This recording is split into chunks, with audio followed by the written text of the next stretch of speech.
yang bisa artinya makhluk yang paling sempurna untuk membedakan hak dan yang batil gitu. Jadi siapa yang bisa artinya yang bisa membedakan itu adalah manusia. Dan salah satunya nih Gurunda ini gitu kan. Jadi kenapa? Sehingga saya dari Gurunda ini saya terinspirasi untuk mendeteksi genetik ini. Lalu saya saya ingin mencari tahu asal muasal sebab musabab kenapa genetik ini begini, sehingga saya telusuri mulai dari penciptaan Adam, dari informasi penciptaan Adam di situ malaikat di situ, terus ada manusia yang diinformasikan Allah mau menciptakan manusia junior daripada malaikat di situ yang sudah mungkin sekian abad sekian lama dia merasa mulia karena tidak ada kesalahan, tidak ditemukan kesalahan ketika mungkin di situ Allah menciptakan malaikat, dia berada di sorga, tidak ketemunya malaikat ini bersalah, artinya punya hilaf ketika Allah menginformasikan itu tadi mau menciptakan makhluk, yaitu yang disebut manusia ini jailun fil ardi khalifah. Dari sana ketemunya semua makhluk, berarti di sini semua makhluk adalah bersalah. Artinya tidak suci sebagaimana Allah, itu perbedaannya. Ditemukan di situ ketika dia merasa dirinya sok tahu, akan memberitahu kepada yang maha tahu. Apa statement dari malaikat? Kenapa engkau Tuhan mau menciptakan manusia yang akan membuat kerusakan di muka bumi? Berarti ini kan mengajari yang maha tahu. Ya, artinya ketika Tuhan mengucapkan sesuatu, mendeklar sesuatu, membuat sesuatu, itu kan sudah terperinci sampai hingga yaumil hisab, dari mulai penciptaan hingga yaumil hisab. Antara surga dan neraka itu sudah dihitung semuanya. Lah itu yang disebut tadi Allah Maha Tahu. Sedangkan malaikat tadi diciptakan tidak tahu apa-apa, gitu kan. Dibuktikan di situ ketika sudah diciptakan Allah manusia berbentuk manusia dosa sempurna, lalu Allah menanyakan apa benda itu. Dia tidak tahu. Lalu Nabi Allah Adam itu dengan kehendak Allah, Allah memberitahu bahwa benda itu namanya benda-benda. Dari sanalah malaikat ketemunya, dia tidak tahu. Lalu dia kembali kepada Allah. Apa bukti kembalinya kepada Allah? Subhanaka la ilma lana illa ma 'allamtana. Maha suci engkau. Jadi sudah suci dari segalanya. Tahu akhirnya benar-benar Allah itu maha suci. Subhanaka la ilma lana, saya tidak tahu apapun ya Allah. Illa kecuali engkau memberitahu. Ini malaikat sadar. Tapi ketika kepada iblis ada perintah sujud, disitulah iblis menolak atas perintah itu. Lalu Allah ingin tahu apa dasarnya kamu menolak atas perintahku. Inilah kenapa itu diceritakan oleh Allah. Pasti akan mengandung hikmah dan pelajaran bagi yang nanti ketika ada generasi selanjutnya hingga yaumil kiamah. Apa katanya di situ? Ya, dia tidak sok tahu si iblis ini, tapi dia menceritakan tentang logika dirinya, alasannya, ana khairu minhu. Saya lebih baik daripada dia yang baru engkau ciptakan itu. Loh, kok bisa kamu lebih mulia daripada dia? Ya, di sini kita ambil pelajaran. Ketika dia membanggakan nasabnya si iblis ini. Apa katanya?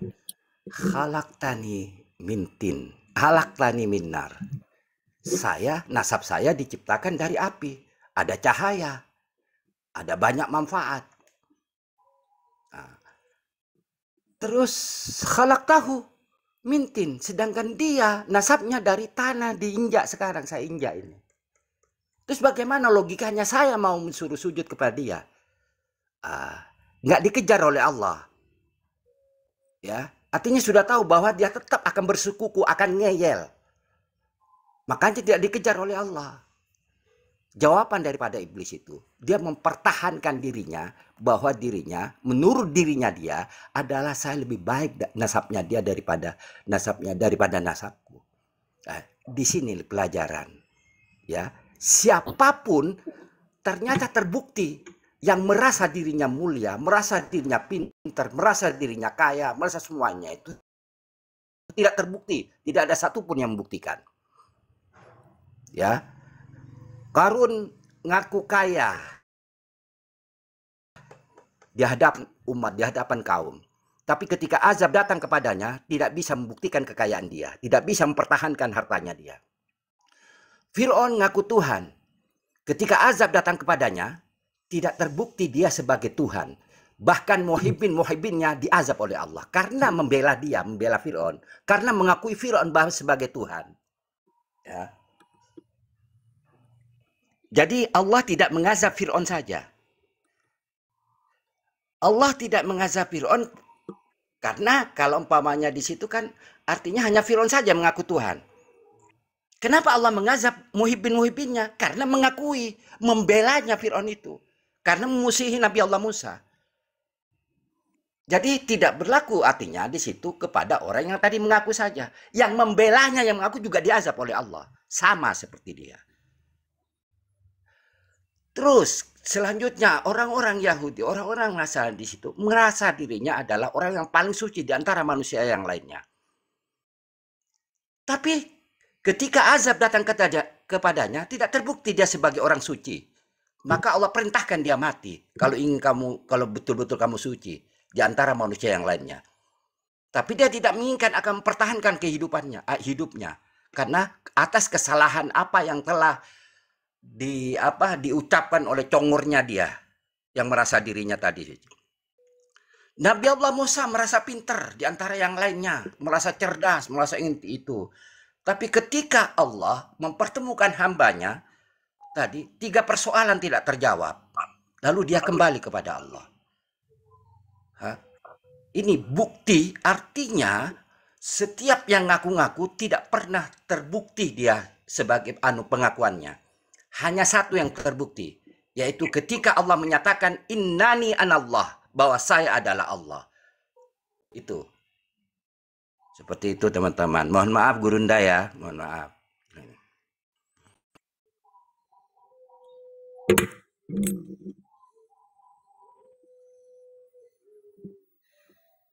Paham. Ya emang faktanya seperti itu. Kita harus keras membongkar kedok para habib-habib ini.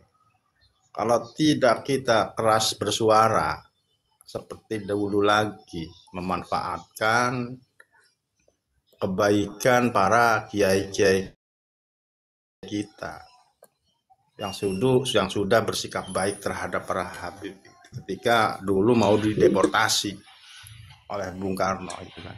Akhirnya mereka itu kan diizinkan tinggal di Nusantara. Akhirnya apa yang kita dapat? Mereka dengan kedok ngaku cucu Nabi itu kan bisa merubah apapun. Merubah sejarah, merubah makam-makam kuburan, bahkan NU, sejarah NU itu kan sudah dirubah oleh mereka. Dan penemuan terbaru ini oleh Kiai Maduddin itu ada 12 karangan dari Ba'lawi itu yang merubah semua sejarah bangsa Indonesia. Itu sudah diketemukan. Namun di Indonesia ini belum beredar, baru di Timur Tengah, Malaysia, Brunei Darussalam itu sudah beredar itu buku-buku Ba'lawi yang merubah sejarah Indonesia. Ini tidak boleh didiamkan. Kita sebagai rakyat harus bersuara atas kejahatan kaum Ba'lawi ini terhadap umat Islam dan bangsa Indonesia. Kalau kita tidak keras sekarang bersuara, tidak menutup kemungkinan 10 tahun yang akan datang itu mungkin kita itu dijadikan jongos semua oleh mereka, budak-budaknya para Habib. Karena tujuan mereka itu sudah jelas, ingin menguasai umat Islam dan bangsa Indonesia ini. Sehasta demi sehasta, sejengkal demi sejengkal, ajaran Islam yang asli itu kan sudah dirubah, sudah dibelokkan oleh para Habib. Terbukti dengan adanya kitab-kitab mereka. Itulah bahayanya dajjal-dajjal akhir zaman. Kita harus keras bersuara. Jangan biarkan umat Islam terdoktrin oleh kedok tipu daya para Habib-Habib. Yang justru sebetulnya mereka itu perusak Islam itu sendiri. Begitu. Monggo yang lain untuk menambahkan.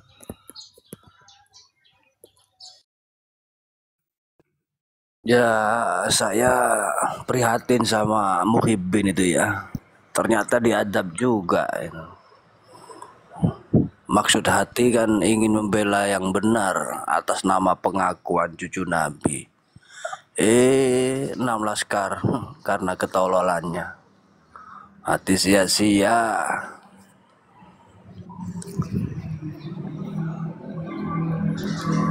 Akan bertengkar nantinya itu. Gimana ini Tuan? Kok saya masuk neraka ini gimana? Katanya kasih syafaat surga. Ternyata emangnya siapa ngajak kalian? Aku nggak ngajak-ngajak kok. Kasihan. Lanjut.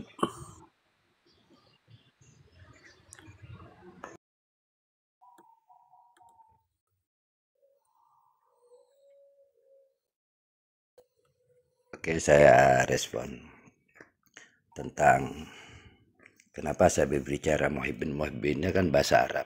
Adil-adilnya yang mengaku yang mencintai Fir'aun. Kan sudah tahu di situ Fir'aun ngaku Tuhan. Lalu dikuatkan oleh pengikutnya oleh Muhyiddin. Muhyiddin ini kronik artinya orang yang terdekat. Orang yang terdekat dari kalangan Fir'aun. Yang menguatkan Fir'aun bahwa Fir'aun ini adalah Tuhan. Ini adalah orang terdekat. Ya, yang mengumpulkan massa sebagai agen. Ini Muhyiddin ini sebagai agen untuk mengumpulkan masyarakat karena informasi bahwa Fir'aun itu Tuhan dari Muhyiddin. Ya.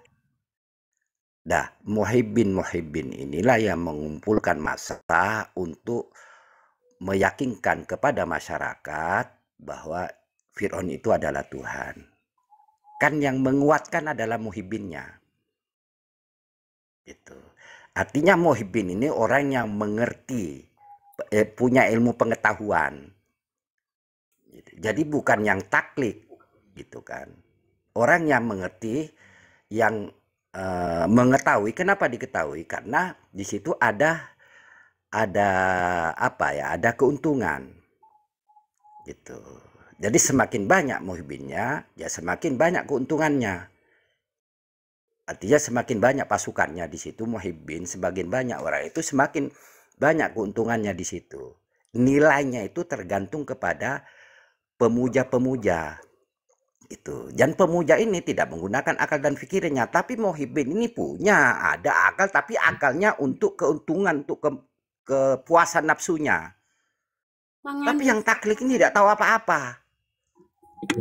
Tapi yang Muhyiddin ini mengerti bahwa ketika dekat dengan Fir'aun, maka dapat bagian dari Fir'aun, dapat juga kemuliaan. Bisa ditangkap kira-kira, teman-teman? Bisa ditangkap. Bisa. Muhyiddin ini adalah orang dekatnya Fir'aun, orang dekatnya Yahya. Ya. Jadi kalau Yuhyi ini adalah bahasa Yunani kuno. Jadi kalau diarahkan menjadi Yahya. Penasehatnya yang mengkondisikan Fir'aun jadi Tuhan ini adalah si Yahya.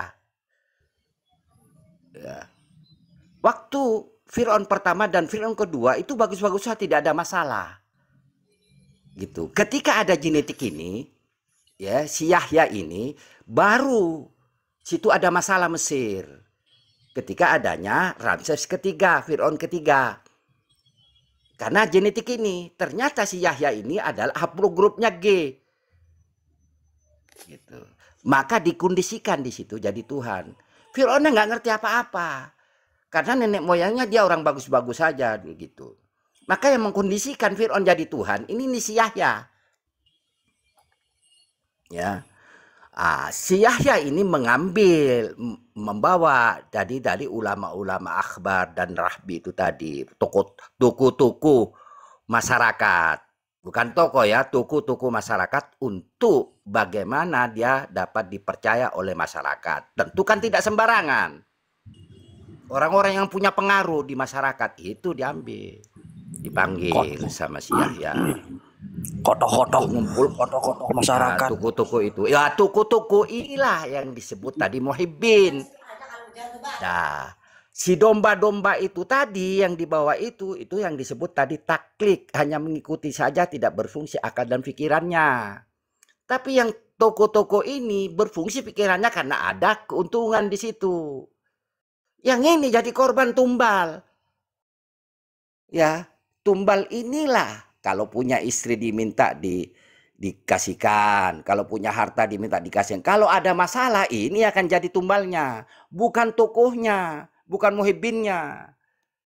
Kenapa diazab oleh Allah? Karena muhibbinlah yang menguatkan kepada masyarakat bahwa Fir'aun itu Tuhan. Ngerti? Di situ. Apa buktinya?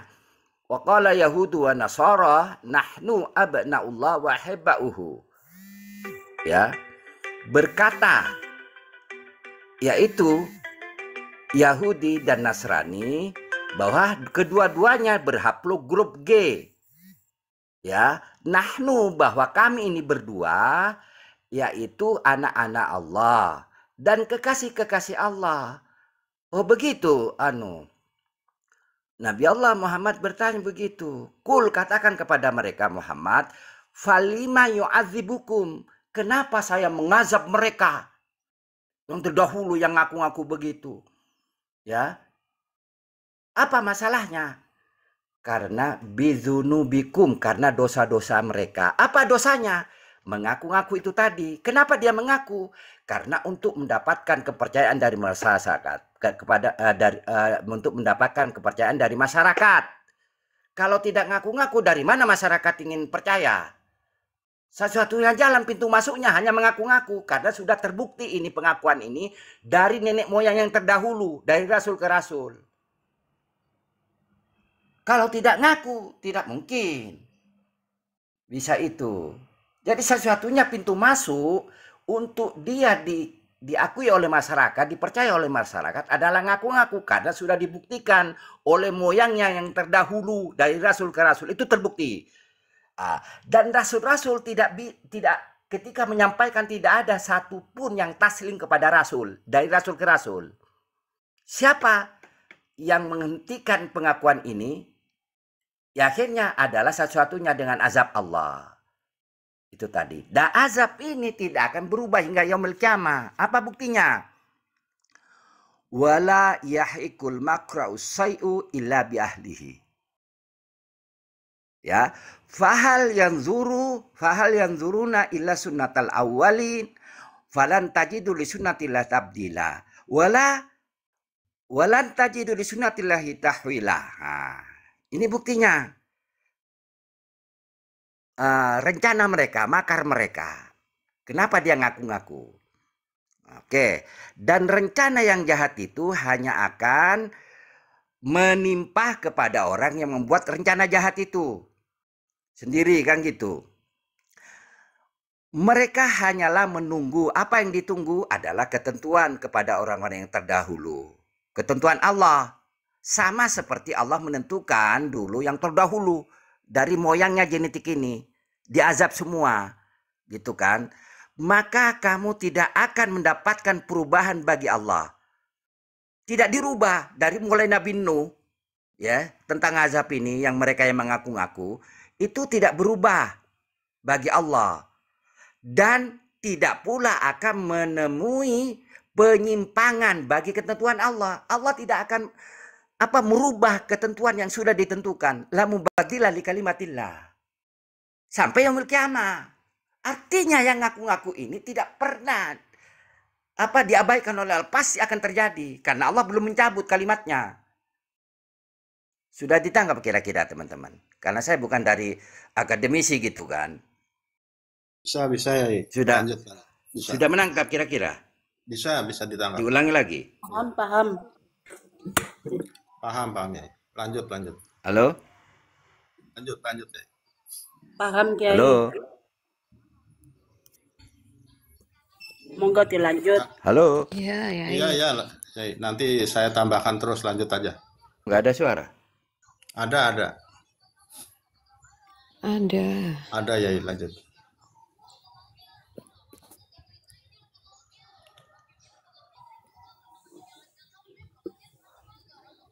Lanjut, Kang Den, lanjut. Halo, monitor. Oke, saya tambahi sambil menunggu Kang Den. Mas Alian. Ji, monggo Bang Raja Wali. Betul, saya sepakat bahwa genetik Habib ini adalah genetik pengkhianat. Kita nggak usah tracking jauh-jauh karena sudah jelas dalam sejarah itu sejak zaman nabi-nabi itu mereka itu golongan-golongan munafik, golongan-golongan yang sudah disesatkan oleh Allah Subhanahu wa Ta'ala. Kita tracking dari kedatangannya saja dari abad ke-19 yaitu kisaran tahun 1880-an. Dengar teman-teman. Kok nggak ada suara? Ada. Mau dilanjut, nanti saya menambahkan ya. Bisa.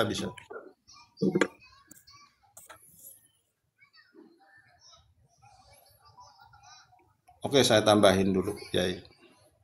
Kita tracking dari zaman penjajahan Belanda saja. Ketika para pribumi kita sedang berjuang mengusir Belanda, di sisi lain para Habib-Habib ini kan menjadi antek-antek Belanda.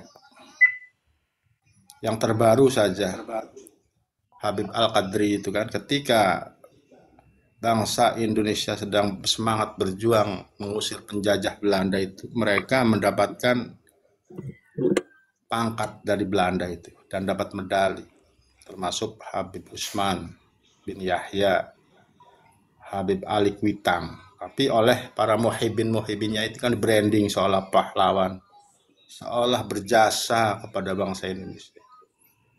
Tapi sejatinya mereka itu adalah para pengkhianat bangsa ini. Karena sejarah telah membuktikan bahwa mereka itu didatangkan oleh Belanda dan jadi antek-antek Belanda. Dan tidak heran kalau sekarang para muhibinnya itu masih kekeh membela Habib. Mungkin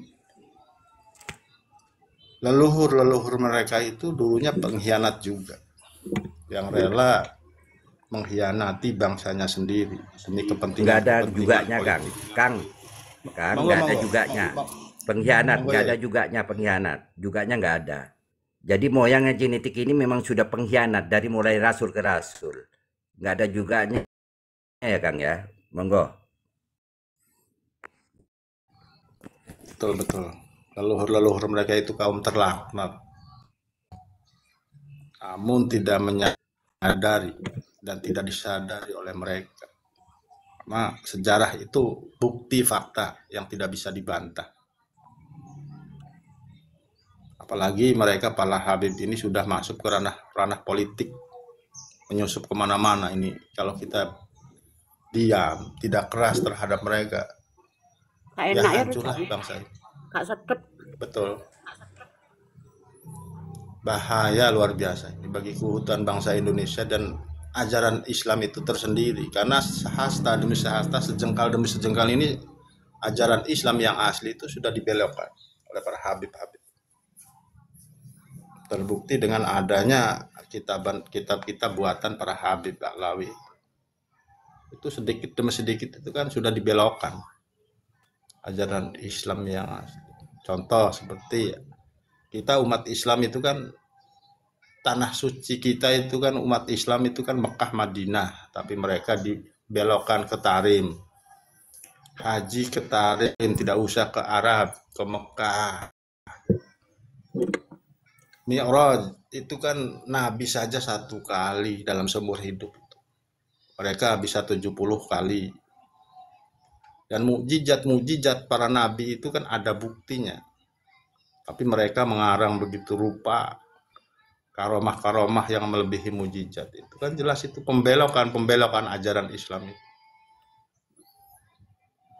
Kita umat Islam harus cerdas karena kita diberi akal oleh Allah itu untuk berpikir. Tapi sebaliknya, para muhibbin itu diberikan akal oleh Allah itu hanya untuk pajangan saja, tidak untuk berpikir. Karena pada dasarnya Islam itu kan selamat dari apapun. Ajaran Islam itu, kalau ajaran Nabi itu rahmatan lil alamin, harus merahmati semua makhluk apapun itu. Karena semua yang ada di langit dan di bumi adalah ciptaan.